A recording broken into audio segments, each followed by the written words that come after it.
And people are even so critical of places like SeaWorld. And I go, SeaWorld does far more good than they don't. And the Blackfish movie was like, I tell people, the people who did that made millions of dollars, and none of it went to whales.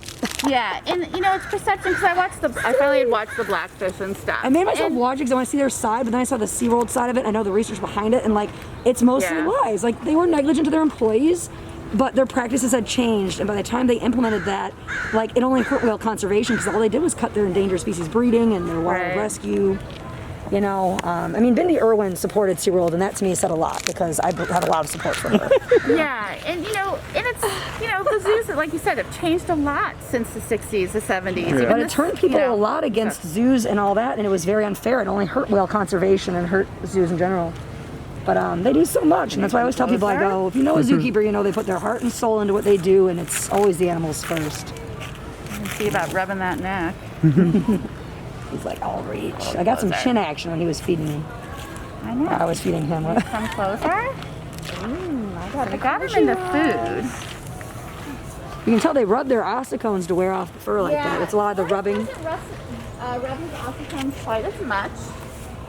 And it's probably for, like, is it territorial marking and such, right? I don't know. It might be that he just loves rubbing, and like he likes kind of by his ossicones to be rubbed and stuff. They're so soft. That's so ridiculously soft. He's probably in the top 3 softest animals. Like, a chinchilla feels nothing like him, but they've got to be tied for like world softest. Like, they have softer, like longer hair and stuff. But it's just like, the level of softness is like hard to comprehend. It's so soft. Yeah, you love it. Oh.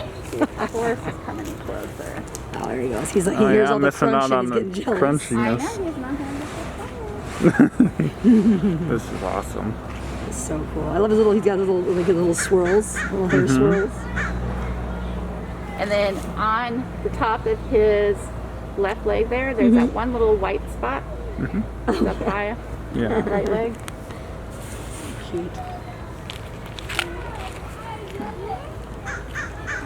Oh, you caught my chin trick. He's like, you've done that too many times.